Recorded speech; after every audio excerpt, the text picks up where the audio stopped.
सो सतगुर माही समाना एह बाणी जो जियो जाने तिस अंतर रवे हर नाम बाणी गुरु गुरु है बाणी विच बाणी अमृत सारे गुर बाणी कहे सेवक जन माने पर तख गुरु निस्तारे बाणी बिरलो विचार सी जे को गुरमुख होए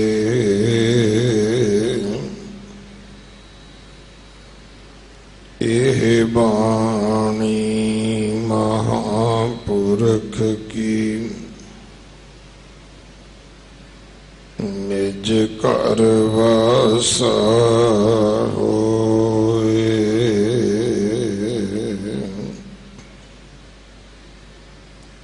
मारू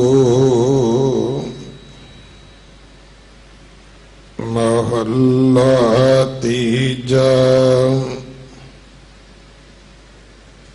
जुग शती कियो गुबारा तू आपे जान सिरजनहारा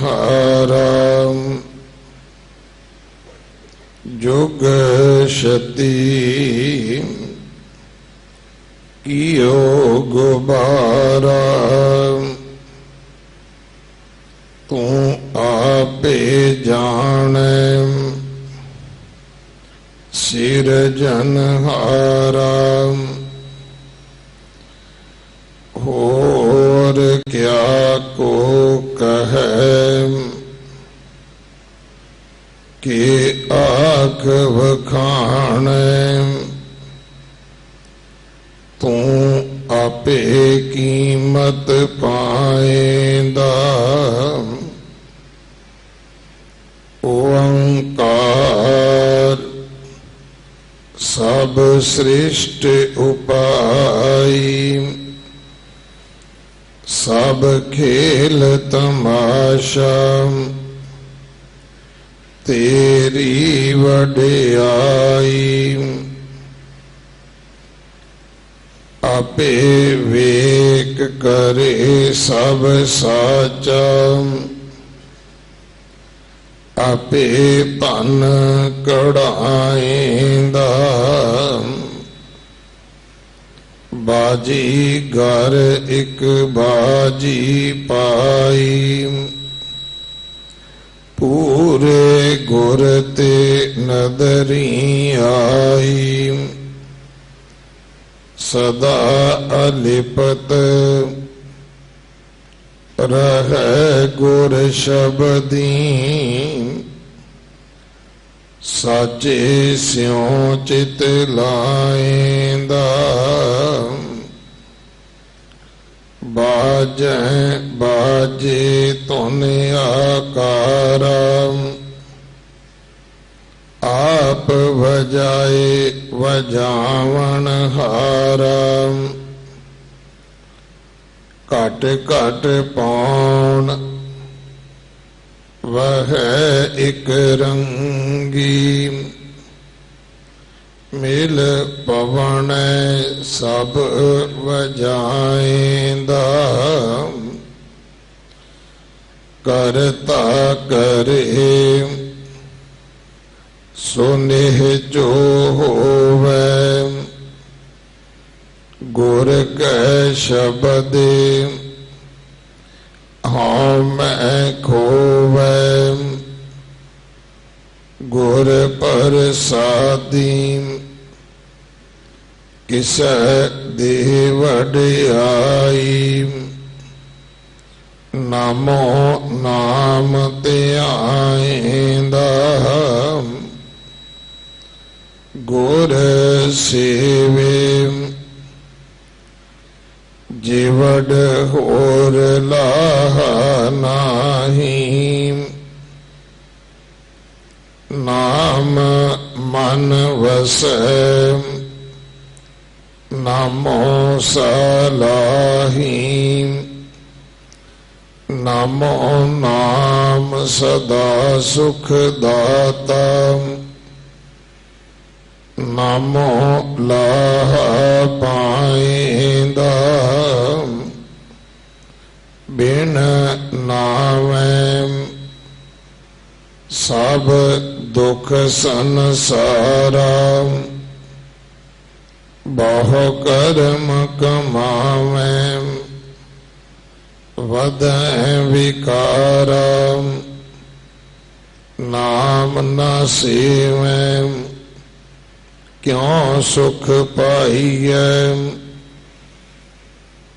ਬਿਨ ਨਾਮੈ ਦੁਖ ਪਾਇਂਦਾ ਆਪੇ ਆਪ ਕਰੇ ਤੈ ਆਪ ਕਰਾਏ ਗੁਰ ਪ੍ਰਸਾਦਿ ਕਿਸੈ 부ਝਾਏ ਗੁਰਮੁਖ ਹੋਵੈ ਸੇ ਬੰਧਨ ਤੋੜੈ ਮੁਕਤੀ ਕੈ ਘਰ ਪਾਇਂਦਾ ਆਪ ਕਰੇ ਤੈ ਆਪ ਕਰਾਏ ਗੁਰ ਪ੍ਰਸਾਦਿ ਕਿਸੈ 부ਝਾਏ ਗੁਰਮੁਖ ਹੋਵੈ ਸੇ ਬੰਧਨ ਤੋੜੈ ਮੁਕਤੀ ਕੈ ਘਰ ਪਾਇਂਦਾ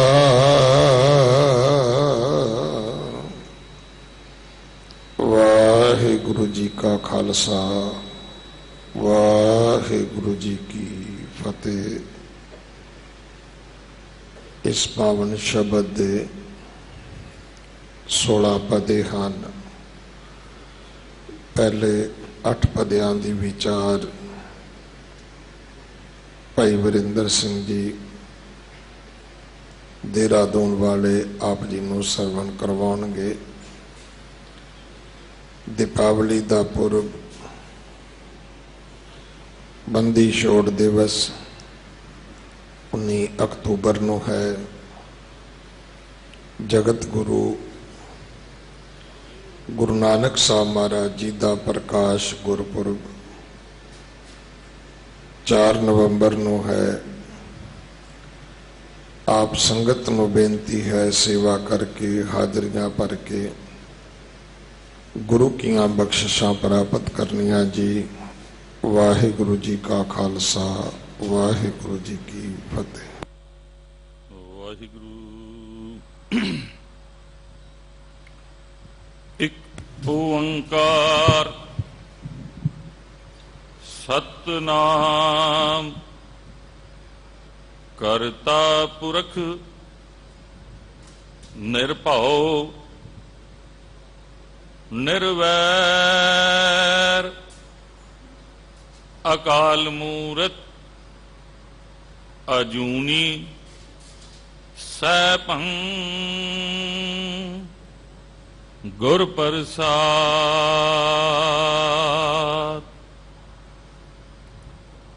ਗਿਆਨ ਧਿਆਨ ਕਿਛ ਕਰਮ ਨ ਜਾਣਾ, ਨਾਹੇ ਨ ਨਿਰਮਲ ਕਰਨੀ।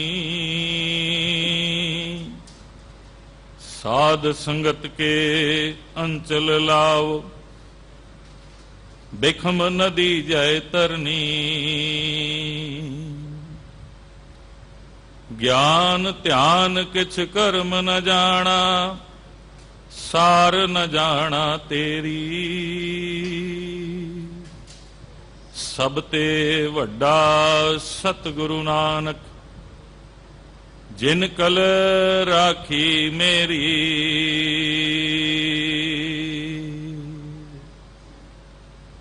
धन धन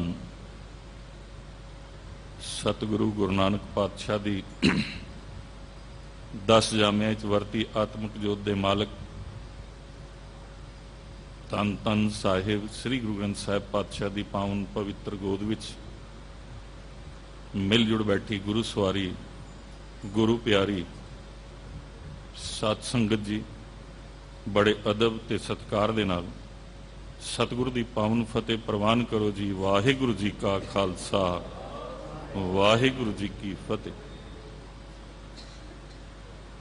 बड़ी सतगुरु दी रहमत हुई है। 8वें पातशाह साहिब श्री गुरु हरकृष्ण साहिब जी दे इस दरबार विच आप सारे मिल जुड़ बैठे हो। आप जी ने भाई साहब सिंह साहब भाई रणजीत सिंह जी पासों सतगुरु जी दे मारू राग विच सतगुरु गुरु नानक पातशाह जी दे तीजे जामे भाव गुरु अमरदास पातशाह जी दे रचना तो उचारण की हुई 16 पदियां विचों 8 पदियां की बाणी सरवण की है। बड़े ही रस भीने तरीके नाल सिंह साहब जी ने बाणी नूं तुहाडे हिरदे तक पहुँचाउण की कोशिश की है। आओ असी बाणी दे विचार करन दा एक उपराला कोशिश करिए। सतगुरु की गोद विच बा अदब अपने मन नूं इकागर करिए। सरवण करो पहले बंद दे बाणी ते उस ते विचार करिए। मारू महला तीजा, जुग शती कियो गुबारा। तू आपे जाने सिरजनहारा। इस बाणी के अंदर सतगुरु जी ने मनुख की जिहड़ी मनोत बनी चली आ रही सी कि परमात्मा की रचना तो बाद या रचना तो पहला कैसे हालात होणगे, इस ते अंदाजे लगाए जा रहे थे। सतगुरु जी ने बाणी विच ये साडे सामने रखिया, जुग छत्ती कियो गुबारा। हजारां करोड़ां साल इस सृष्टि की रचना तो पहला पाओ 36 युग, जिसका कोई अंदाजा नहीं लगाया जा सकता कितने सालों तो सतगुरु अकाल पुरख पिता सुन समाध विच रहे ते उस अवस्था नूं सिर्फ ते सिर्फ वो अकाल पुरख आप जानता है, क्योंकि उत्थे होर कोई मौजूद नहीं सी। ना ही उस रब जी का कोई सलाहकार है, ना ही उस रब जी दे नाल कोई ऐसी मनुख है जिहड़ा उस बारे दस सके। सतगुरु जी बाणी विच होर थाई भी गुरु नानक पिता भी समझाना करते हैं। जद कईयां ने सवाल किए कि इस धरती तो पहला, इस सृष्टि तो पहला इत्थे की सी, ਸਤਿਗੁਰੂ ਜੀ ਨੇ ਫਰਮਾਨ ਕੀਤਾ, ਅਰਬਦ ਨਰਬਦ ਧੰਦੂ ਘਾਰਾ, ਧਰਣ ਨਾ ਗਗਨ ਹੁਕਮ ਅਪਾਰਾ। ਨਾ ਧਰਤੀ ਸੀ ਨਾ ਗਗਨ ਸੀ, ਸਿਰਫ ਤੇ ਸਿਰਫ ਉਹਦਾ ਇੱਕ ਹੁਕਮ ਸੀ। ਨਾ ਦਿਨ ਰਹਿਣ ਨਾ ਚੰਦ ਨਾ ਸੂਰਜ, ਸੁਨ ਸਮਾਦ ਲਗਾਇਂਦਾ।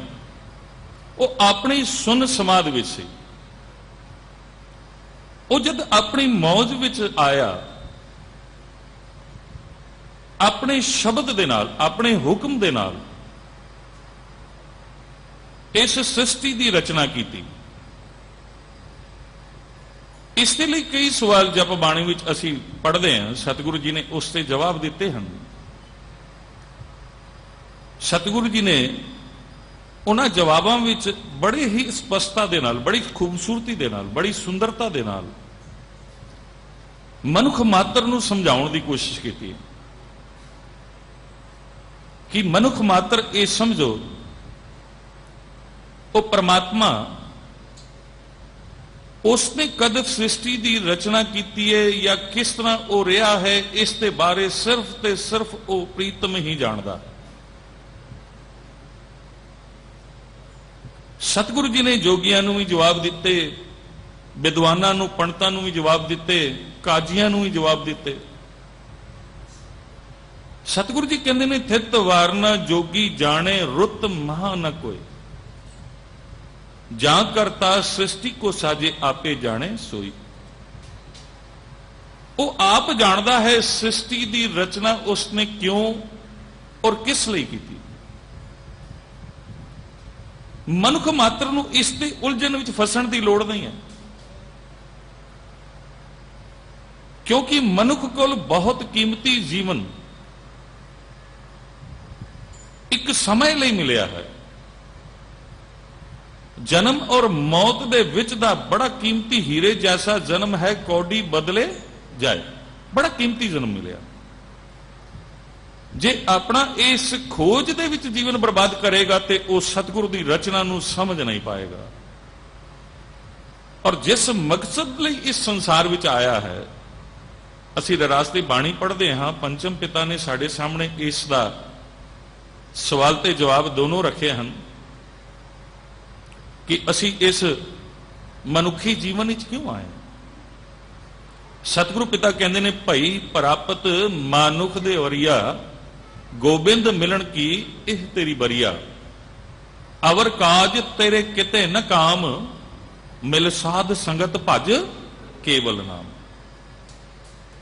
ਅਸੀਂ ਨਾਮ ਦੀ ਪ੍ਰਾਪਤੀ ਲਈ ਆਏ ਸੀ। ਉਸ ਪ੍ਰਮਾਤਮਾ ਜਿਹੜਾ ਸਾਰਿਆਂ ਵਿੱਚ ਨਮਿਆ ਹੈ, ਉਸ ਦੇ ਗੁਣਾਂ ਨੂੰ ਗਾਉਣ ਲਈ ਇਸ ਸੰਸਾਰ ਵਿੱਚ ਆਏ ਸੀ, ਔਰ ਉਹਨਾਂ ਗੁਣਾਂ ਨੂੰ ਗਾ ਕੇ ਆਪਣੇ ਅੰਦਰ ਉਹਨਾਂ ਗੁਣਾਂ ਨੂੰ ਧਾਰਨ ਕਰਨ ਲਈ ਆਏ ਸੀ।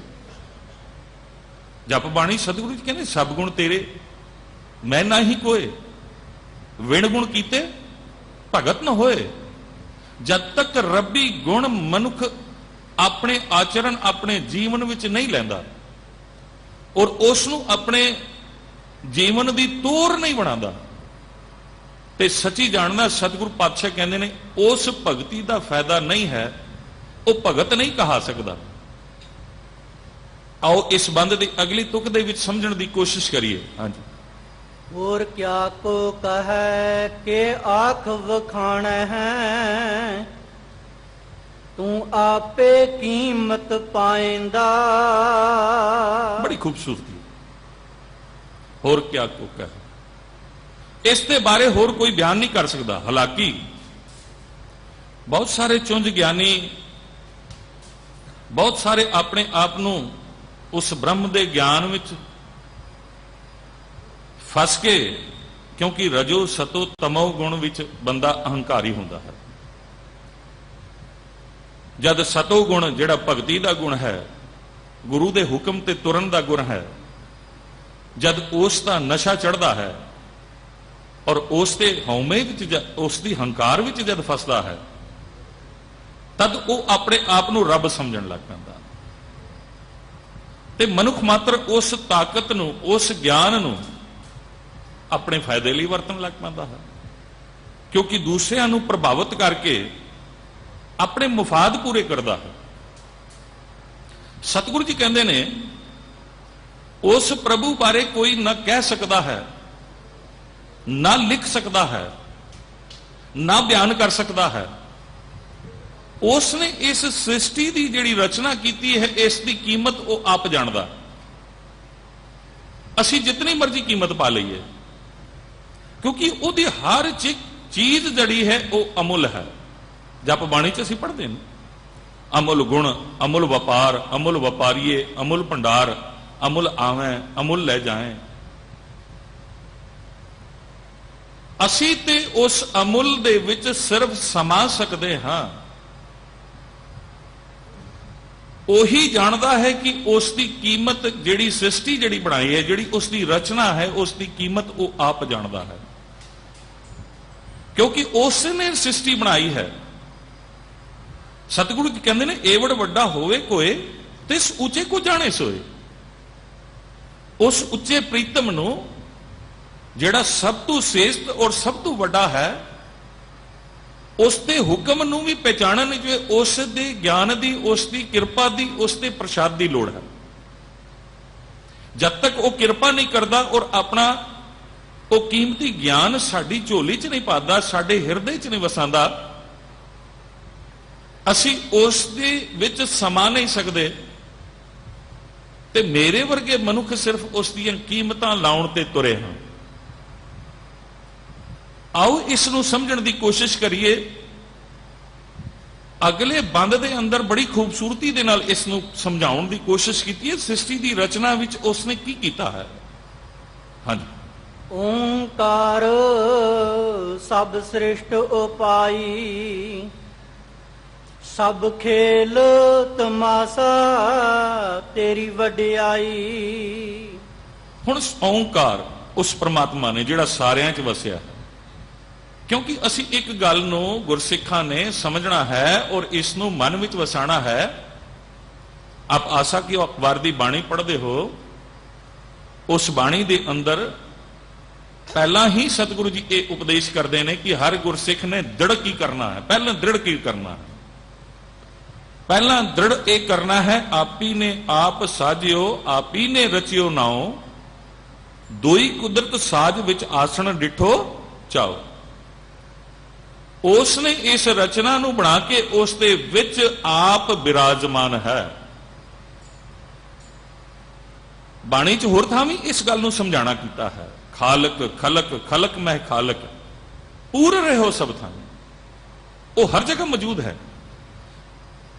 ਸੰਸਾਰ ਦਾ ਕੋਈ ਮਿਸਤਰੀ, ਕੋਈ ਆਰਕੀਟੈਕਟ ਆਪਣੀ ਬਣਾਈ ਹੋਈ ਰਚਨਾ, ਕੋਈ ਮੂਰਤੀਕਾਰ ਆਪਣੀ ਬਣਾਈ ਹੋਈ ਰਚਨਾ ਦੇ ਵਿੱਚ ਆਪ ਨਹੀਂ ਰਹਿ ਸਕਦਾ। लेकिन सतगुरु अकाल पुरख ऐसा प्रीतम है, ऐसा राम है, ऐसा हरि है, ऐसा अल्लाह है, जिसने इस रचना ਨੂੰ ਬਣਾ ਕੇ ਉਸ ਵਿੱਚ ਆਪਣਾ ਆਸਣ ਲਾਇਆ ਹੈ, ਉਸ ਵਿੱਚ ਆਪਣਾ ਖੇਡ ਦੇਖ ਰਿਹਾ ਹੈ।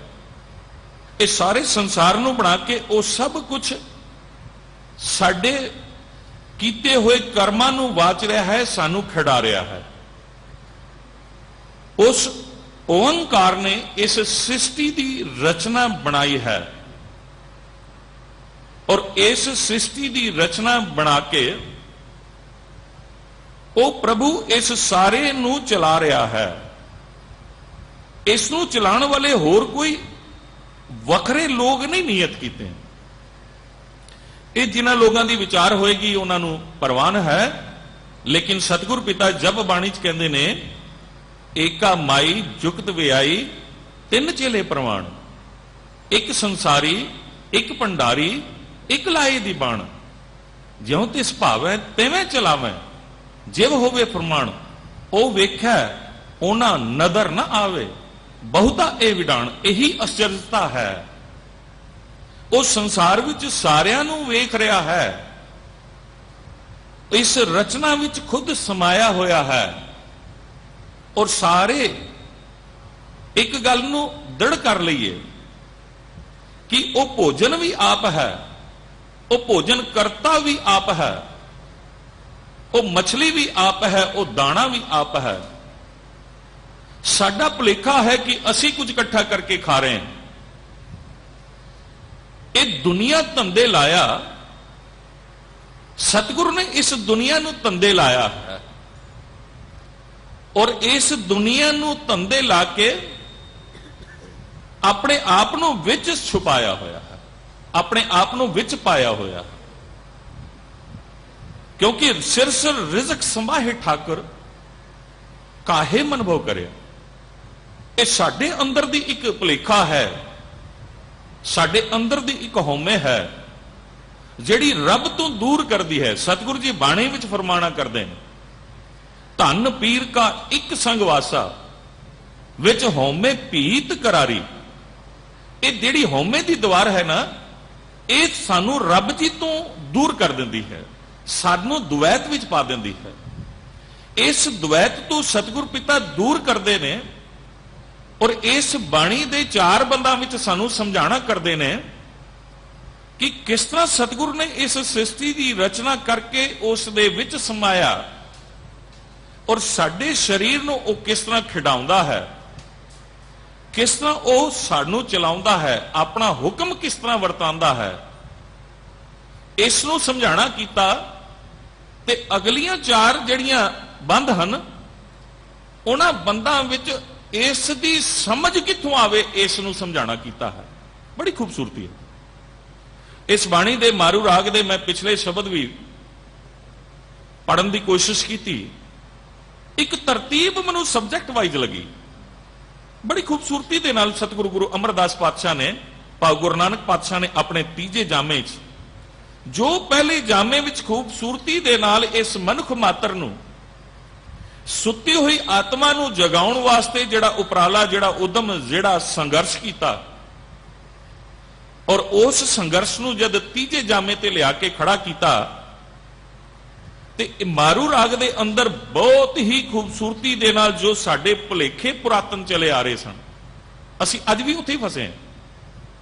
ਨਿਕਲ ਕਿਉਂ ਨਹੀਂ ਪਾ ਰਹੇ? ਇਸ ਨੂੰ ਵੀ ਇਸ 8 ਬੰਦਾਂ ਵਿੱਚ ਸਮਝਣ ਦੀ ਕੋਸ਼ਿਸ਼ ਕਰਾਂਗੇ। ਆਓ ਅਗਲੇ ਬੰਦ ਵਿੱਚ ਸਮਝੀਏ ਕਿ ਕਿਸ ਤਰ੍ਹਾਂ ਓਂਕਾਰ ਨੇ ਇਸ ਉਤਪਤੀ ਕਰਕੇ ਕੀ ਖੇਡਦਾ ਚਾਹੁੰਦਾ ਹੈ।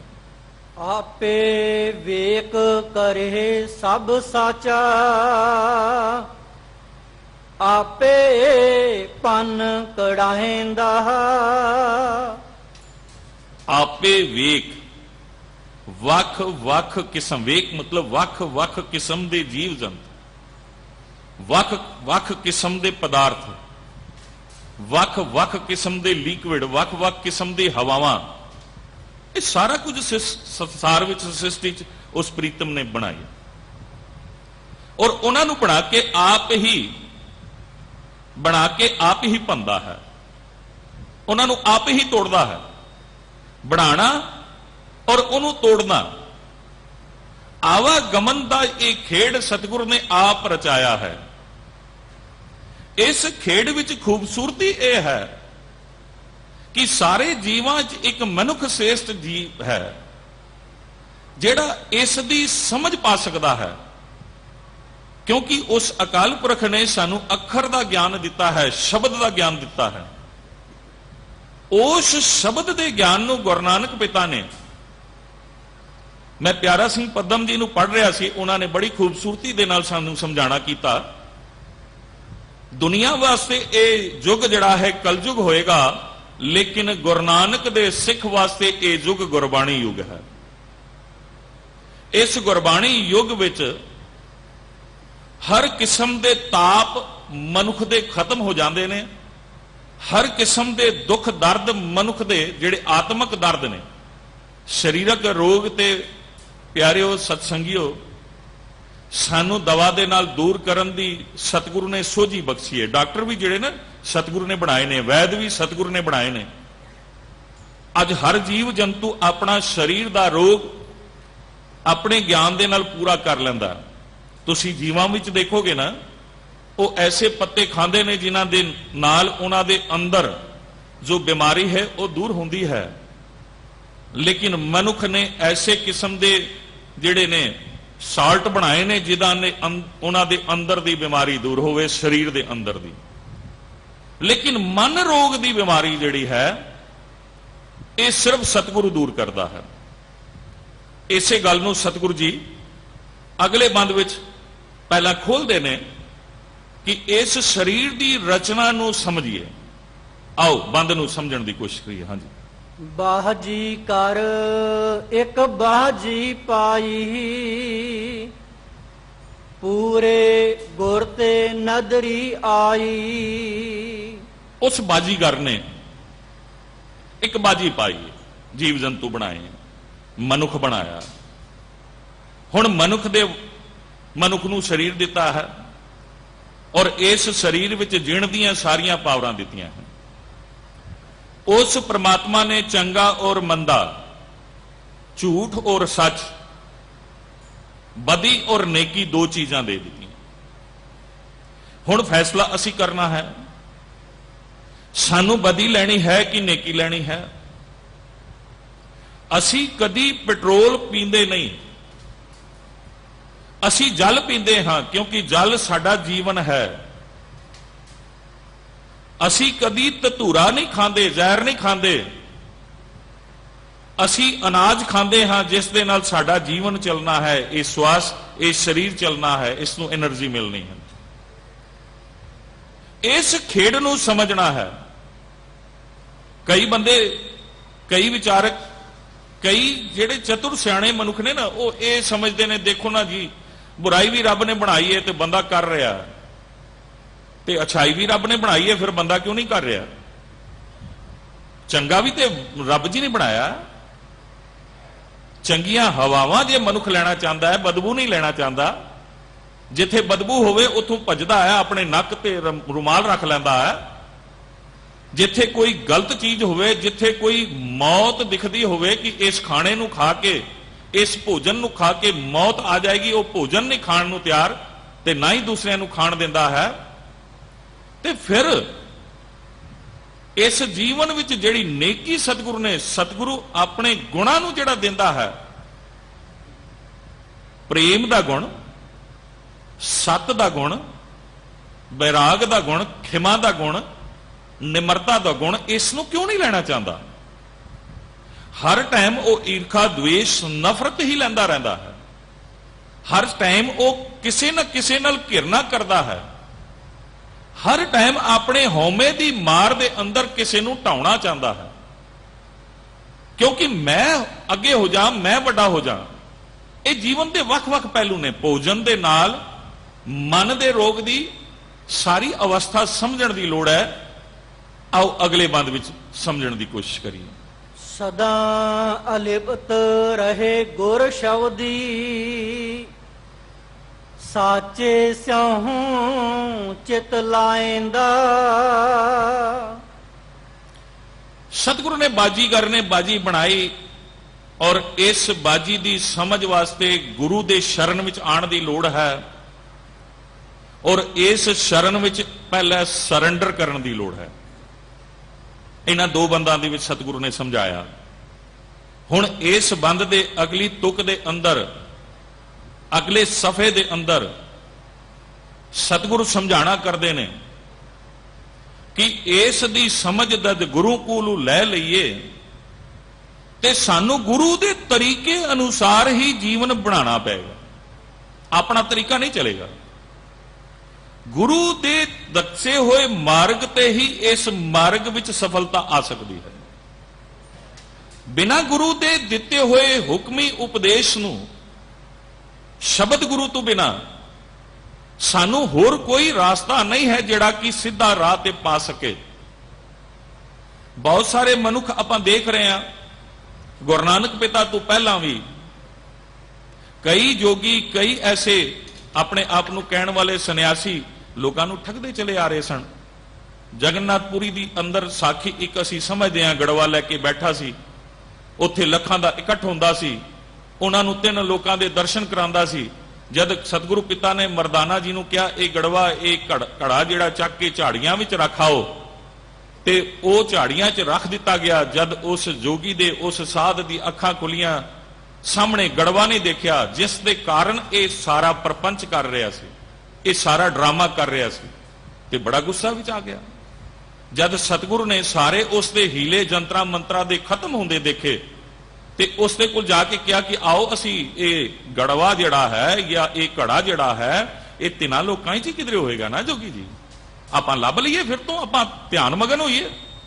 ਹੁਣ ਉੱਥੋਂ ਉਹ ਝੂਠ ਦੀ ਜਿਹੜੀ ਪੰਡ ਸੀ ਦੌੜ ਗਈ, ਭੱਜ ਗਈ ਤੇ ਸਤਿਗੁਰੂ ਪਿਤਾ ਨੇ ਇਹੀ ਸਮਝਾਣਾ ਕੀਤਾ ਨਾ, ਅੱਖ ਅਸੀਂ ਮੀਟਦੇ ਆਂ, ਕੰਨ ਅਸੀਂ ਪਕੜਦੇ ਆਂ, ਕੰਨ ਅਸੀਂ ਬੰਦ ਕਰਦੇ ਆਂ, ਨੱਕ ਅਸੀਂ ਪਕੜ ਲੈਂਦੇ ਆਂ ਤੇ ਠੱਗਣ ਕੋ ਸੰਸਾਰ।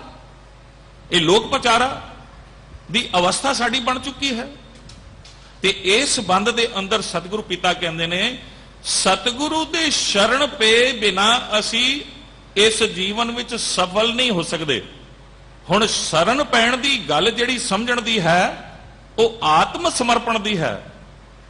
ਜਦ ਤੱਕ ਆਤਮ ਸਮਰਪਣ ਨਹੀਂ ਕਰਦੇ, ਜਿਹੜੀ ਗੱਲ ਸਤਿਗੁਰੂ ਪਿਤਾ ਆਨੰਦ ਸਾਹਿਬ ਦੀ ਬਾਣੀ 'ਚ ਕਹਿੰਦੇ ਨੇ ਕਿ ਆਤਮ ਸਮਰਪਣ ਕਿਸ ਤਰ੍ਹਾਂ ਕਰਨਾ ਹੈ, ਰੋਜ਼ ਆਨੰਦ ਸਾਹਿਬ ਦੀ 6 ਪੌੜੀਆਂ ਅਸੀਂ ਪੜ੍ਹਦੇ ਹਾਂ। ਸਤਿਗੁਰੂ ਕਹਿੰਦੇ ਨੇ ਇਹ ਮਨ ਮੇਰਿਆ ਤੂੰ ਸਦਾ ਰਹੋ ਹਰ ਨਾਲੇ, ਹਰ ਨਾਲ ਰਹੋ ਤੂੰ ਮਨ ਮੇਰੇ, ਦੁੱਖ ਸਭ ਵਿਸਾਰਨਾ। ਇਹ ਗੱਲ ਸਮਝਣੀ ਹੈ ਕਿ ਰੱਬ ਜੀ ਨੂੰ ਘਟ ਘਟ ਵਿੱਚ ਦੇਖਣ ਦੀ ਆਦਤ ਪਾ ਕੇ ਗੁਰੂ ਦੇ ਸ਼ਬਦ ਅਨੁਸਾਰ ਆਪਣੇ ਜੀਵਨ ਨੂੰ ਢਾਲਣਾ। ਸਾਰੀਆਂ ਸੰਸਾਰਕ ਤਾਕਤਾਂ ਉਹ ਭਾਵੇਂ ਗੱਦੀ ਦੀਆਂ ਹਨ, ਧਨ ਦੀਆਂ ਹਨ, ਜ਼ਮੀਨਾਂ ਦੀਆਂ ਹਨ, ਜਾਇਦਾਦਾਂ ਦੀਆਂ ਹਨ, ਉਹ ਸਾਰੀਆਂ ਆਤਮ ਸਮਰਪਣ ਗੁਰੂ ਦੇ ਅੱਗੇ ਕਰਨੀਆਂ ਨੇ। ਉਹਨਾਂ ਦੇ ਵਿੱਚ ਵਿਚਰਦਿਆਂ ਹੋਇਆਂ ਸਰੈਂਡਰ ਹੋਣਾ ਹੈ ਸਤਿਗੁਰੂ ਦੇ ਅੱਗੇ। ਜਦ ਇਸ ਤਰ੍ਹਾਂ ਅਸੀਂ ਸਰੈਂਡਰ ਹੁੰਦੇ ਹਾਂ, ਸਤਿਗੁਰੂ ਪਿਤਾ ਕਹਿੰਦੇ ਨੇ ਸਮਝ ਆਣੀ ਸ਼ੁਰੂ ਹੋ ਜਾਂਦੀ ਹੈ। ਅੰਦਰ ਦੇ ਮਨ ਦੇ ਜਿਹੜੇ ਕਪਾਟ ਬੰਦ ਨੇ ਉਹ ਖੁੱਲਣੇ ਸ਼ੁਰੂ ਹੋ ਜਾਂਦੇ ਨੇ। ਆਓ ਅਗਲੇ ਬੰਦ ਵਿੱਚ ਸਮਝੀਏ। ਹਾਂਜੀ। ਬਾਜੇ ਬਾਜੇ ਧੁਨ ਆਕਾਰਾ ਆਪ ਵਜਾਏ ਵਜਾਵਣ ਹਾਰਾ। ਹੁਣ ਜਿਤਨੇ ਜੀਵਾਂ ਦੀਆਂ ਬੋਲੀਆਂ ਨੇ ਇਹ ਸਾਰੀ ਜੀਵਾਂ ਦੀਆਂ ਬੋਲੀਆਂ ਹਵਾ ਦੇ ਕਾਰਨ ਉਤਪੰਨ ਹੋਣੀਆਂ ਨੇ ਔਰ ਇਹਨਾਂ ਸਾਰਿਆਂ ਦੇ ਵਾਜੇ ਸੁਰਾਂ ਇਹਨਾਂ ਦੇ ਤਾਲ ਸਤਿਗੁਰੂ ਨੇ ਖੁਦ ਵਜਾ ਰਿਹਾ, ਖੁਦ ਨਿਯਤ ਕੀਤੇ ਨੇ। ਅਸੀਂ ਜੇ ਇੱਥੇ ਕੀਰਤਨ ਕਰਦੇ ਹਾਂ ਨਾ ਤੇ ਸਾਡੇ ਜਿਹੜੇ ਸੁਰ ਨੇ ਨਾ ਇਹ ਸਤਿਗੁਰੂ ਹੀ ਬਖਸ਼ਦਾ ਹੈ ਤੇ ਅਸੀਂ ਆਪਣੇ ਸਾਜ਼ਾਂ ਦੇ ਨਾਲ ਆਪਣੇ ਦਿੱਤੇ ਹੋਏ ਸਤਿਗੁਰੂ ਦੀ ਆਵਾਜ਼ ਨੂੰ, ਗੁਰਬਾਣੀ ਨੂੰ ਗਾਉਣ ਵਿੱਚ ਉਪਯੋਗ ਕਰਦੇ ਹਾਂ ਤੇ ਫਿਰ ਸਾਡਾ ਮਨ ਚਿੱਤ ਜੁੜਦਾ ਹੈ। ਜਦ ਇਸ ਕੀਰਤਨ ਦੀ ਖੂਬਸੂਰਤੀ ਨੂੰ, ਕਥਾ ਦੀ ਖੂਬਸੂਰਤੀ ਨੂੰ ਸਮਝਣਾ ਹੋਵੇ ਤੇ ਸਾਨੂੰ ਸਾਰੇ ਮਨੁੱਖ ਮਾਤਰ ਵਿੱਚ ਜਾ ਕੇ ਦੇਖਣਾ ਪਏਗਾ ਕਿ ਜਿਨੇ ਜੀਵ ਬੋਲ ਰਹੇ ਨੇ ਨਾ ਉਹ ਵਾਹਿਗੁਰੂ ਦੀ ਉਸਤਤ ਹੀ ਕਰ ਰਹੇ ਨੇ, ਉਹ ਉਸ ਦੇ ਗੀਤ ਹੀ ਗਾ ਰਹੇ ਨੇ, ਉਸ ਦੇ ਗੀਤਾਂ ਵਿੱਚ ਉਲਝੇ ਨੇ। ਸਾਰੇ ਦਾਤਾਂ ਉਸ ਦੇ ਕੋਲ ਮੰਗਦੇ ਹੋਏ ਉਸ ਦੇ ਗੀਤ ਗਾ ਰਹੇ ਨੇ, ਉਸ ਦੀ ਉਸਤਤ ਕਰ ਰਹੇ ਨੇ ਤੇ ਇਹ ਵਜਾਉਣ ਵਾਲਾ ਪ੍ਰਮਾਤਮਾ ਹੀ ਹੈ। ਇਹ ਤਾਕਤ ਵੀ ਉਸ ਦੇ ਕੋਲ ਹੈ। ਜਦ ਤੱਕ ਸਾਡਾ ਵਾਜਾ ਇਹ ਜਿਹੜਾ ਮੂੰਹ ਦਾ ਵੱਜ ਰਿਹਾ ਹੈ ਨਾ, ਜਦ ਤੱਕ ਉਹ ਅੰਦਰ ਬੈਠਾ ਹੈ ਤਦ ਤੱਕ ਹੀ ਵੱਜ ਰਿਹਾ। ਜਿਸ ਦਿਨ ਉਹ ਨਿਕਲਿਆ, ਭਾਵੇਂ ਸਾਡੀ 92 ਸਾਲ ਦੀ ਉਮਰ ਹੋਵੇ, ਭਾਵੇਂ ਸਾਡੀ 40 ਸਾਲ ਦੀ ਉਮਰ ਹੋਵੇ, ਭਾਵੇਂ 120 ਸਾਲ ਦੀ ਉਮਰ ਹੋਵੇ, ਭਾਵੇਂ 10 ਸਾਲਾਂ ਦੀ ਉਮਰ ਹੋਵੇ, ਜਿਸ ਦਿਨ ਉਹ ਪ੍ਰੀਤਮ ਸਾਡੇ ਅੰਦਰੋਂ ਆਪਣੀ ਸਤਿਆ ਕੱਢ ਲਏਗਾ ਸਾਡੇ ਵਾਜੇ ਬੰਦ ਹੋ ਜਾਣਗੇ। ਇਸ ਗੱਲ ਨੂੰ ਸਮਝਣਾ। ਆਓ ਅਗਲੇ ਬੰਦ ਵਿੱਚ ਹੋਰ ਸੁੰਦਰਤਾ ਦੇ ਨਾਲ ਗੁਰੂ ਦੀ ਗੱਲ ਨੂੰ ਸਮਝੀਏ। ਹਾਂਜੀ। ਘਟ ਘਟ ਪੌਣ ਵਹਿ ਇੱਕ ਰੰਗੀ ਮਿਲ ਪਵਣੈ ਸਭ ਵਜਾਇਂਦਾ। ਉਹ ਘਟ ਘਟ ਵਿੱਚ ਇੱਕ ਰੰਗੀ ਵਸਿਆ। ਗੁਰਬਾਣੀ ਸਾਨੂੰ ਸਮਝਾਉਂਦੀ ਨੇ ਆਪੇ ਹੀ ਇੱਕ ਰੰਗੀ ਹੈ, ਆਪੇ ਹੀ ਬਹੁਰੰਗੀ ਹੈ। ਉਹ ਆਪ ਹੀ ਇਸ ਸ੍ਰਿਸ਼ਟੀ ਦੀ ਰਚਨਾ ਵਿੱਚ ਆਪ ਇੱਕ ਰੰਗ ਵਿੱਚ ਵੀ ਵਸਿਆ ਹੈ, ਬਹੁ ਰੰਗਾਂ ਵਿੱਚ ਵੀ ਵਸਿਆ ਹੈ। ਸਾਰੇ ਜੀਵ ਜਨਤਾ ਨੂੰ ਪੈਦਾ ਕਰਕੇ ਉਹਨਾਂ ਵਿੱਚ ਵਸਿਆ ਹੈ। ਇਸੇ ਤਰ੍ਹਾਂ ਹਵਾਵਾਂ ਵੀ ਉਸ ਪ੍ਰੀਤਮ ਨੇ ਹੀ ਬਣਾਈਆਂ ਨੇ। ਉਹਨਾਂ ਹਵਾਵਾਂ ਦੇ ਕਾਰਨ ਅਸੀਂ ਬੋਲ ਰਹੇ ਹਾਂ। ਔਰ ਇਸ ਸਰੀਰ ਬਾਰੇ ਸਤਿਗੁਰੂ ਜੀ ਸਮਝਾਣਾ ਕਰਦੇ, ਬੜਾ ਸੁੰਦਰ ਖੁਲਾਸਾ ਹੈ, ਬੜਾ ਖੂਬਸੂਰਤੀ ਹੈ ਇਸ ਦੇ ਵਿੱਚ। ਜਲ ਕੀ ਭੀਤ ਪਵਨ ਕਾ ਥੰਬਾ, ਇਹ ਜਲ ਦੀ ਭੀਤ ਹੈ, ਦੀਵਾਰ ਹੈ, ਇਹ ਹਵਾ ਦੇ ਖੰਭੇ ਦੇ ਉੱਪਰ ਟਿਕੀ ਹੋਈ ਹੈ। ਤੁਸੀਂ ਅੰਦਾਜ਼ਾ ਲਾਓ ਕਿ ਇਸ ਆਕਾਸ਼ ਨੂੰ ਕਿਸ ਨੇ ਟਿਕਾਇਆ ਹੋਏਗਾ। ਅੱਜ ਤੇ ਵਿਗਿਆਨਿਕ ਅੰਧੇਰੇ ਦਾ ਲਿਕੁਇਡ ਲੱਭ ਰਹੇ ਨੇ ਰੋਸ਼ਨੀ ਦਾ ਲਿਕੁਇਡ ਸਾਨੂੰ ਸਮਝ ਆ ਗਿਆ, ਲੇਕਿਨ ਹਨੇਰੇ ਦਾ ਲਿਕੁਇਡ ਅਜੇ ਸਾਨੂੰ ਨਹੀਂ ਮਿਲ ਰਿਹਾ ਕਿ ਹਨੇਰਾ ਕਿਉਂ ਘਰ ਹੁੰਦਾ ਹੈ। ਤੇ ਜਿਹੜਾ ਰੱਬ ਜੀ ਨੇ ਇਹ ਸਾਰਾ ਕੁਝ ਰੋਸ਼ਨੀ ਔਰ ਅੰਧੇਰਾ ਬਣਾਇਆ, ਇਹ ਰੱਬ ਜੀ ਦਾ ਬਣਾਇਆ, ਔਰ ਇਹ ਸਾਰੇ ਖੇਡ ਉਹ ਆਪ ਰਚਾਉਂਦਾ ਹੈ। ਲੇਕਿਨ ਮਨੁੱਖ ਇਸ ਜੀਵਾਂ ਦੇ ਵਿੱਚ, ਸੰਸਾਰ ਦੇ ਜੀਵਾਂ ਦੇ ਵਿੱਚ ਸ੍ਰੇਸ਼ਟ ਜੀਵ ਹੈ। ਤੇ ਸਤਿਗੁਰੂ ਕਹਿੰਦੇ ਨੇ ਸਰਬ ਜੋਨ ਤੇਰੀ ਪਨਿਹਾਰੀ, ਇਸ ਧਰਤ ਪੇ ਤੇਰੀ ਸਿਕਦਾਰੀ। ਔਰ ਇਸ ਮਨੁੱਖ ਨੂੰ ਇਹ ਪਾਵਰ ਹੈ ਕਿ ਉਹ ਚੰਗਾ ਸੋਚੇ ਔਰ ਮੰਦਾ ਸੋਚੇ। ਜੀਵ ਇੱਕ ਇੱਕ ਕੰਮ ਕਰਦਾ ਹੈ, ਇੱਕ ਇੱਕ ਤਰੀਕੇ ਨਾਲ ਵਾਸਨਾ ਵਿੱਚ ਤੁਰਦਾ ਹੈ, ਲੇਕਿਨ ਮਨੁੱਖ ਕੋਲ 5 ਵੀ ਵਾਸਨਾਵਾਂ ਨੇ ਤੇ ਨਾਲ ਦੇ ਨਾਲ ਉਹਦੇ ਕੋਲ 5 ਹੀ ਕਿਸਮ ਦੇ ਗੁਣ ਸਤਿਗੁਰੂ ਨੇ ਬਖਸ਼ੇ ਨੇ। ਇਹਨਾਂ ਸਾਰਿਆਂ ਨੂੰ ਵਰਤਨ ਦੇ ਵਾਸਤੇ ਸਾਨੂੰ ਗੁਰੂ ਦੇ ਗਿਆਨ ਦੀ ਲੋੜ ਹੈ। ਆਓ ਅਗਲੇ ਬੰਦ ਵਿੱਚ ਸਮਝਣ ਦੀ ਕੋਸ਼ਿਸ਼ ਕਰੀਏ। ਕਰਤਾ ਕਰੇ ਸੋ ਨੈਚੋ ਹੋਵੇ, ਗੁਰ ਕੈ ਸ਼ਬਦੇ ਹਉਮੈ ਖੋਵੈ। ਕਰਤਾ ਕਰੇ ਸੋ ਨੈਚੋ ਹੋਵੇ। ਗੁਰਸਿੱਖੋ ਇੱਕ ਗੱਲ ਤੇ ਪੱਕੀ ਕਰ ਲੈਣਾ ਕਿ ਜੋ ਪਰਮਾਤਮਾ ਕਰ ਰਿਹਾ ਹੈ, ਜੋ ਉਹਦਾ ਹੁਕਮ ਵਰਤ ਰਿਹਾ ਹੈ, ਉਹ ਨਿਸ਼ਚਿਤ ਹੈ, ਉਸ ਨੂੰ ਕੋਈ ਟਾਲ ਨਹੀਂ ਸਕਦਾ, ਉਹ ਅਟਲ ਹੈ। ਸਾਨੂੰ ਜਦ ਇਹ ਪੂਰਨ ਭਰੋਸਾ ਹੋ ਜਾਏ ਨਾ ਕਿ ਉਸ ਦਾ ਹੁਕਮ ਨਿਸ਼ਚਿਤ ਹੈ, ਸਾਡੇ ਜਨਮ ਮਰਨ ਦੇ ਗੇੜ ਦਾ ਸਾਰਾ ਸਿਸਟਮ ਨਿਸ਼ਚਿਤ ਹੈ, ਅਸੀਂ ਹੁਕਮੇ ਆਵੇ ਹੁਕਮੇ ਜਾਏ ਵਾਲੀ ਅਵਸਥਾ ਨੂੰ ਸਮਝ ਜਾਾਂਗੇ ਤੇ ਜੀਵਨ ਦੇ ਵਿੱਚ ਜਿਹੜਾ ਮੌਤ ਔਰ ਜਨਮ ਔਰ ਮੌਤ ਦਾ ਹਿੱਸਾ ਮਿਲਿਆ, ਇਸ ਨੂੰ ਵਰਤਣਾ ਆ ਜਾਏਗਾ। ਇਸ ਦੀ ਹੀਰੇ ਜੈਸੀ ਕੀਮਤ ਦੀ ਸਮਝ ਆ ਜਾਏਗੀ। ਔਰ ਇਸ ਦੀ ਸਮਝ ਗੁਰੂ ਦੇ ਸ਼ਬਦ ਤੋਂ ਬਿਨਾ, ਗੁਰੂ ਦੇ ਗਿਆਨ ਤੋਂ ਬਿਨਾ ਨਹੀਂ ਜੇ ਆ ਸਕਦੀ। ਇਸ ਨੂੰ ਅੱਗੇ ਹੋਰ ਖੋਲ ਕੇ ਸਤਿਗੁਰੂ ਪਾਤਸ਼ਾਹ ਸਾਡੇ ਸਾਹਮਣੇ ਰੱਖਦੇ ਨੇ। ਅਗਲੇ ਬੰਦ ਵਿੱਚ ਸਮਝਣ ਦੀ ਕੋਸ਼ਿਸ਼ ਕਰੀਏ। ਗੁਰ ਪ੍ਰਸਾਦੀ ਕਿਸੈ ਦੇਹ ਵਡਿਆਈ, ਨਾਮੋ ਨਾਮ ਤੇ ਆਇਂਦਾ। ਹੁਣ ਇਸ ਦੇ ਵਿੱਚ ਬੜੀ ਖੂਬਸੂਰਤੀ ਦੇ ਨਾਲ ਸਤਿਗੁਰੂ ਸਮਝਾਣਾ ਕਰਦੇ ਕਿ ਉਹ ਵਡਿਆਈ ਦਿੰਦਾ ਹੈ। ਕਿਸ ਨੂੰ ਵਡਿਆਈ ਦਿੰਦਾ ਹੈ? ਜਿਹੜਾ ਗੁਰੂ ਦੇ ਗਿਆਨ ਲੈਣ ਲਈ ਤਿਆਰ ਹੋ ਕੇ ਸਰੈਂਡਰ ਹੋ ਜਾਂਦਾ, ਆਤਮ ਸਮਰਪਣ ਕਰ ਲੈਂਦਾ। ਔਰ ਜਦ ਉਹ ਆਤਮ ਸਮਰਪਣ ਕਰਦਾ ਹੈ ਤੇ ਸਤਿਗੁਰੂ ਦਿੰਦਾ ਕੀ ਹੈ? ਸਤਿਗੁਰੂ ਸਿੱਖ ਕੋ ਨਾਮ ਧਨ ਦਿਓ। ਸਤਿਗੁਰੂ ਸਿੱਖ ਨੂੰ ਨਾਮ ਧਨ ਦਿੰਦਾ ਹੈ, ਔਰ ਨਾਮ ਧਨ ਦੇ ਨਾਲ ਨਾਮੋਂ ਦੀ ਗੱਲ ਸਮਝਾਉਂਦਾ। ਜਿਹੜਾ ਨਮਿਆ ਹੋਇਆ ਪ੍ਰਮਾਤਮਾ ਹੈ ਉਸ ਦੀ ਵੀ ਸਮਝ ਦਿੰਦਾ ਹੈ। ਸਭ ਗੋਬਿੰਦ ਹੈ, ਸਭ ਗੋਬਿੰਦ ਹੈ, ਗੋਬਿੰਦ ਬਿਨ ਨਹੀਂ ਕੋਏ। ਇਸ ਅਵਸਥਾ ਨੂੰ ਸਮਝਾਉਂਦਾ ਹੈ ਤੇ ਅੱਗੇ ਸਤਿਗੁਰੂ ਜੀ ਸਾਨੂੰ ਸਮਝਾਣਾ ਕਰਦੇ ਨੇ। ਹਾਂਜੀ, ਗੁਰ ਸੇਵੇ ਜੇ ਵਡ ਹੋਰ ਲਾਹ ਨਾਹੀ, ਨਾਮ ਮਨ ਵਸੈ ਨਾਮੋ ਸਲਾਹੀ। ਹੁਣ ਗੁਰ ਸੇਵੇ ਜੇਵਡ ਉਸ ਦੇ ਵਰਗਾ ਲਾਹਾ ਨਹੀਂ ਹੈ। ਗੁਰ ਸੇਵੇ ਦਾ ਮਤਲਬ ਸਮਝਣਾ, ਭਾਵ ਗੁਰੂ ਦੇ ਗਿਆਨ ਨੂੰ ਅਭਿਆਸ ਦੇ ਨਾਲ ਆਪਣੇ ਮਨ ਨੂੰ ਗੁਰੂ ਦੇ ਗਿਆਨ ਵਿੱਚ ਜੋੜਨਾ, ਗੁਰੂ ਦੇ ਸ਼ਬਦ ਵਿੱਚ ਸਦਾ ਲਈ ਆਪਣੇ ਆਪ ਨੂੰ ਇੱਕ ਮਿਕ ਕਰ ਲੈਣਾ। ਜਦ ਗੁਰੂ ਦੀ ਸ਼ਬਦ ਦੀ ਟਕਸਾਲ ਵਿੱਚ ਇਹ ਮਨ ਘੜਿਆ ਜਾਂਦਾ ਹੈ ਨਾ, ਤਦ ਸਾਨੂੰ ਇਸ ਗੱਲ ਦੀ ਸਮਝ ਆਣੀ ਸ਼ੁਰੂ ਹੋ ਜਾਂਦੀ ਹੈ ਕਿ ਗੁਰੂ ਸਾਡੇ ਤੋਂ ਸਾਨੂੰ ਕਿਸ ਰਾਹ ਤੇ ਤੋਰਨਾ ਚਾਹੁੰਦਾ ਹੈ, ਕਿਸ ਤਰ੍ਹਾਂ ਦਾ ਆਪਣਾ ਪੁੱਤਰ ਦੇਖਣਾ ਚਾਹੁੰਦਾ ਹੈ, ਆਪਣੇ ਆਪ ਨੂੰ ਸਮਝਾਉਂਦਾ ਚਾਹੁੰਦਾ ਹੈ। ਇਸ ਸੰਬੰਧ ਵਿੱਚ ਇਹੀ ਸਤਿਗੁਰੂ ਪਾਤਸ਼ਾਹ ਕਹਿੰਦੇ ਨੇ ਕਿ ਉਸ ਦੇ ਗੁਣਾਂ ਨੂੰ ਗਾ ਕੇ ਜੀਵਨ ਵਿੱਚ ਅਪਣਾਉਣਾ ਹੀ ਸਭ ਤੋਂ ਲਾਭਪ੍ਰਦ ਕੰਮ ਹੈ, ਸਭ ਤੋਂ ਲਾਹੇਵੰਦ ਕੰਮ ਹੈ। ਹਾਂਜੀ, ਨਾਮੋ ਨਾਮ ਸਦਾ ਸੁਖ ਦਾਤਾ, ਨਾਮੋ ਲਾਹ ਪਾਇਂਦਾ। ਇੱਕ ਪਰਮਾਤਮਾ ਦਾ ਨਾਮ ਹੀ ਹੈ ਜਿਹੜਾ ਸਾਰੇ ਸੁਖ ਦਿੰਦਾ ਹੈ। ਨਹੀਂ ਤੇ ਨਾਮ ਤੋਂ ਬਿਨਾ ਰਹਿਰਾਸ ਸਾਹਿਬ ਦੀ ਬਾਣੀ ਅਸੀਂ ਪੜ੍ਹਦੇ ਹਾਂ, ਕਹਿੰਦੇ ਨੇ ਆਖਾਂ ਜੀਵਾਂ ਵਿਸਰੈ ਮਰ ਜਾਓ, ਆਖਣ ਔਖਾ ਸਾਚਾ ਨਾਉ। ਨਾਮ ਤੋਂ ਬਿਨਾ ਪਾਤਸ਼ਾਹ ਕਹਿੰਦੇ ਨੇ ਸਭ ਕੁਝ ਕੂੜ ਗਾਲੀ ਹਨ।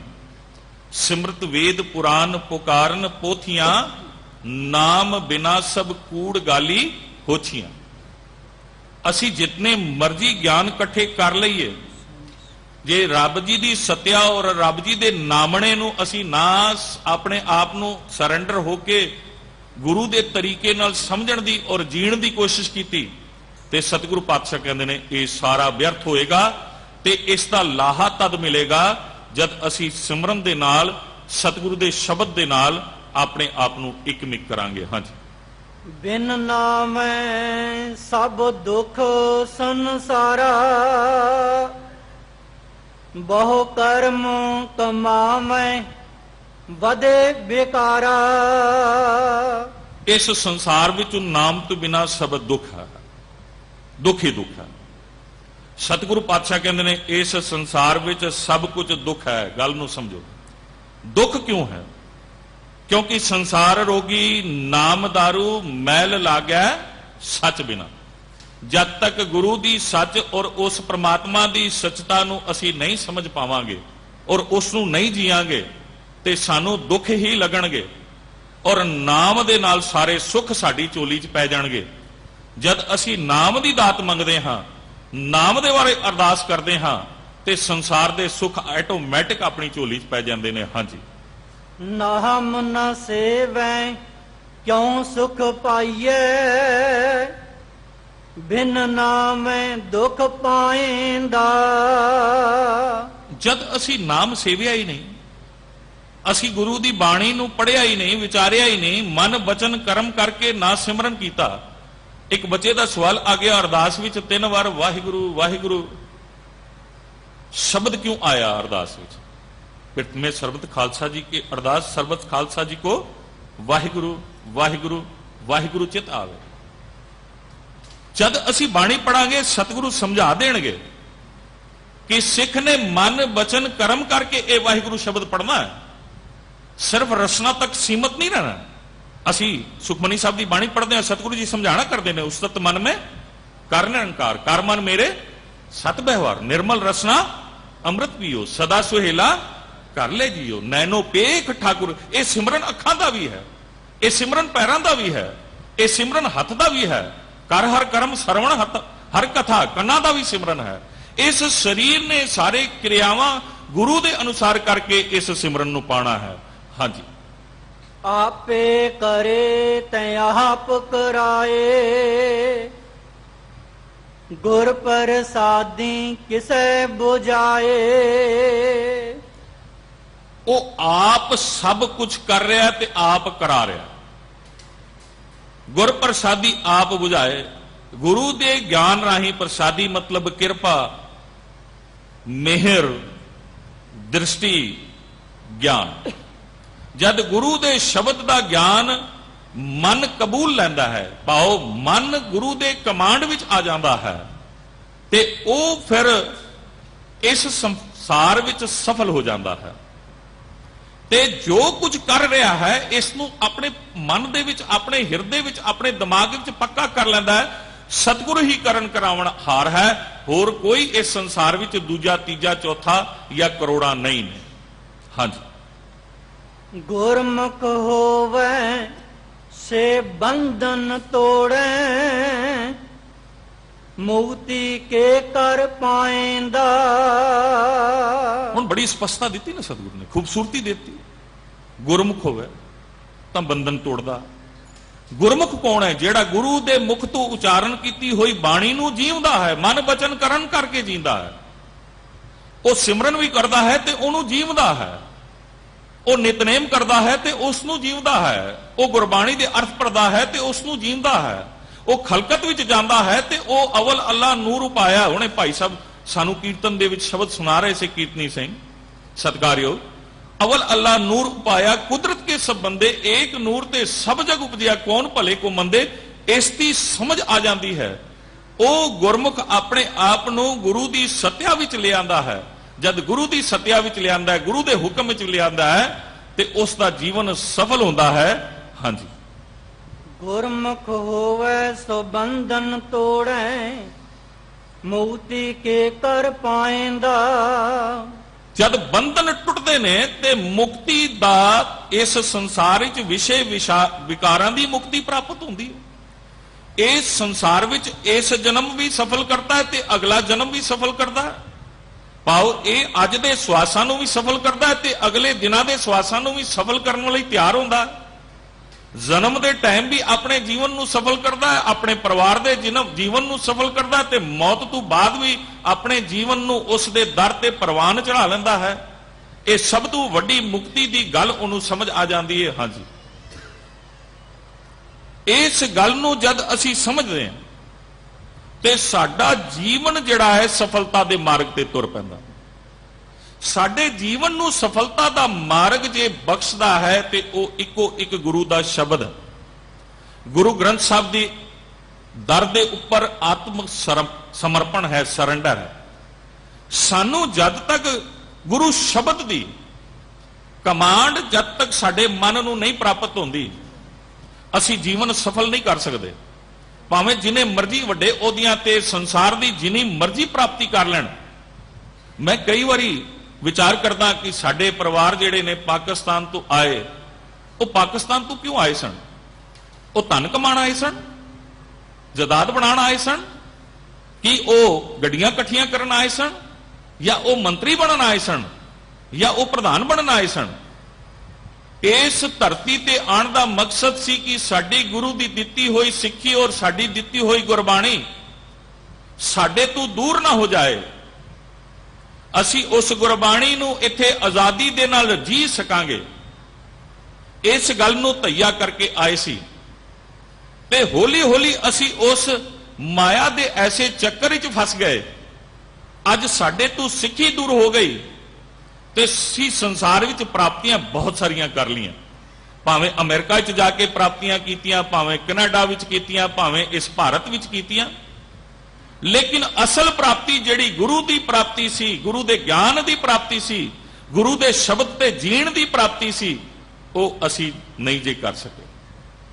ਜਦ ਅਸੀਂ ਇਸ ਨੂੰ ਸਮਝਣ ਦੀ ਕੋਸ਼ਿਸ਼ ਕਰਾਂਗੇ, ਹੁਣੇ ਜੇ ਮੈਂ ਗੁਰਦੁਆਰਾ ਪ੍ਰਬੰਧਕ ਕਮੇਟੀ, ਦਿੱਲੀ ਗੁਰਦੁਆਰਾ ਪ੍ਰਬੰਧਕ ਕਮੇਟੀ ਦੇ ਮੈਂਬਰ ਸਾਹਿਬਾਨ ਪਰਮਜੀਤ ਸਿੰਘ ਰਾਣਾ ਜੀ ਸਤਿਕਾਰਯੋਗ, ਇਸ ਹਿੱਸੇ ਤੋਂ ਸੁਣ ਰਿਹਾ ਸੀ ਕਿ ਕਹਿ ਰਹੇ ਸਨ ਕਿ ਅਸੀਂ ਇੱਕ ਜਿਹੜਾ ਮਤਾ ਪਾਇਆ ਹੈ ਕਿ ਵਿਆਹਾਂ ਸ਼ਾਦੀਆਂ ਦੇ ਅੰਦਰ ਜਿਹੜੇ ਖਰਚੇ ਹਨ ਗਲਤ, ਉਹਨਾਂ ਨੂੰ ਰੋਕਾਂਗੇ।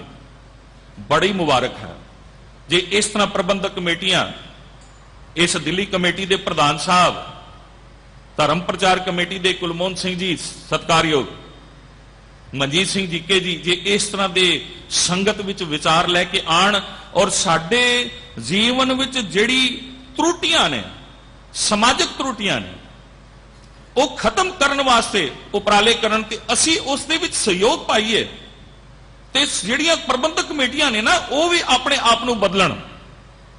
ਹੁਣ ਕਈ ਪ੍ਰਬੰਧਕ ਐਸੇ ਮਿਲਦੇ ਨੇ, ਕਿਸੇ ਜਗ੍ਹਾ ਜਾਣ ਦਾ ਮੌਕਾ ਮਿਲਿਆ, ਦਾਸ ਨੇ ਗੁੜ ਕਰ ਗਿਆਨ ਧਿਆਨ ਕਰ ਧਾਵੇ ਕਰ ਕਰਣੀ ਕਸ ਪਾਈਏ, ਇਸ ਸ਼ਬਦ ਦੀ ਵਿਚਾਰ ਕੀਤੀ। ਪ੍ਰਧਾਨ ਸਾਹਿਬ ਨੇ ਦੂਸਰੇ ਦਿਨ ਕਥਾ ਬੰਦ ਕਰਾਤੀ ਕਿ ਬਈ ਸ਼ਰਾਬ ਬਾਰੇ ਕਿਉਂ ਬੋਲੇ। ਹੁਣ ਬੜੀ ਵੱਡੀ ਤਰਾਸਦੀ ਹੈ ਕਿ ਪ੍ਰਚਾਰਕ ਨੇ ਕੀ ਬੋਲਣਾ ਹੈ, ਕਿਸ ਤਰ੍ਹਾਂ ਬੋਲਣਾ ਹੈ, ਇਸ ਨੂੰ ਉਹ ਲੋਕ ਨਿਯਤ ਕਰ ਰਹੇ ਨੇ ਜਿਨ੍ਹਾਂ ਕੋਲ ਗੁਰਮਤ ਨਹੀਂ ਹੈ। ਜੇ ਤੇ ਉਹ ਪ੍ਰਬੰਧਕ ਬਹੁਤ ਸੂਝਵਾਨ ਵੀ ਸਾਨੂੰ ਮਿਲਦੇ ਨੇ, ਬੜੇ ਗਿਆਨਵਾਨ ਮਿਲਦੇ ਨੇ, ਗੁਰਮਤ ਦੀ ਬੜੀ ਸੋਝੀ ਹੁੰਦੀ ਹੈ, ਅਸੀਂ ਉਹਨਾਂ ਦੇ ਕੋਲੋਂ ਕੁਝ ਸਿੱਖਣ ਵੀ ਜਾਂਦੇ ਹਾਂ ਤੇ ਉਹਨਾਂ ਤੋਂ ਸਿੱਖਦੇ ਹਾਂ। ਗੁਰੂ ਕਿਰਪਾ ਕਰਦਾ ਹੈ ਐਸੇ ਸੋਹਣੇ ਪ੍ਰਬੰਧਕ ਸਾਡੇ ਜੀਵਨ ਨੂੰ ਸਵਾਰਨ ਵਾਸਤੇ ਐਸੇ ਉਪਰਾਲੇ ਕਰਨ। ਅਸੀਂ ਇਹਨਾਂ ਨੂੰ ਧੰਨਵਾਦ ਦਿੰਦੇ ਹਾਂ, ਅਸੀਂ ਇਹਨਾਂ ਦਾ ਸ਼ੁਕਰਾਨਾ ਵੀ ਕਰਦੇ ਹਾਂ। ਤੇ ਬਹੁਤ ਕਿਰਪਾ ਕੀਤੀ ਮੇਰੇ ਸਤਿਗੁਰੂ ਪਿਤਾ ਗੁਰੂ ਨਾਨਕ ਪਾਤਸ਼ਾਹ ਨੇ, ਗੁਰੂ ਗ੍ਰੰਥ ਸਾਹਿਬ ਪਾਤਸ਼ਾਹ ਨੇ। ਆਪ ਜੀ ਦੇ ਇਸ ਸਟੇਜ ਤੇ ਗੁਰੂ ਦੀ ਵਿਚਾਰ ਆਪ ਕਰਾਈ ਹੈ। ਧੰਨਵਾਦ ਹੈ ਸਾਰੇ ਸੇਵਾਦਾਰਾਂ ਦਾ, ਗ੍ਰੰਥੀ ਸਾਹਿਬਾਨ ਦਾ, ਸਿੰਘ ਸਾਹਿਬ ਰਣਜੀਤ ਸਿੰਘ ਜੀ ਦਾ ਤੇ ਸਮੂਹ ਦਿੱਲੀ ਗੁਰਦੁਆਰਾ ਪ੍ਰਬੰਧਕ ਕਮੇਟੀ ਦਾ। ਸਭ ਦਾ ਧੰਨਵਾਦ ਕਰਦੇ ਹਾਂ। ਕੋਟਾਨ ਕੋਟ ਸ਼ੁਕਰ ਮੇਰੇ ਸਤਿਗੁਰੂ ਗੁਰੂ ਨਾਨਕ ਪਾਤਸ਼ਾਹ ਗੁਰੂ ਗ੍ਰੰਥ ਸਾਹਿਬ ਦਾ ਕਰਦੇ ਹਾਂ। ਆਪ ਸਾਹਿਬ ਤੋਂ ਇਜਾਜ਼ਤ ਮੰਗਦੇ ਹਾਂ, ਸਮਾਂ ਹੋ ਚੁੱਕਾ ਹੈ। ਆਪ ਸਾਰੇ ਗੱਜ ਕੇ ਫਤਿਹ ਪ੍ਰਵਾਨ ਕਰੋ। ਗੁਰਮਤਿ ਦੀ ਵਿਚਾਰ ਹਿਰਦੇ 'ਚ ਵਸਾ ਕੇ ਲੈ ਜਾਓ। ਵਾਹਿਗੁਰੂ ਜੀ ਕਾ ਖਾਲਸਾ, ਵਾਹਿਗੁਰੂ ਜੀ ਕੀ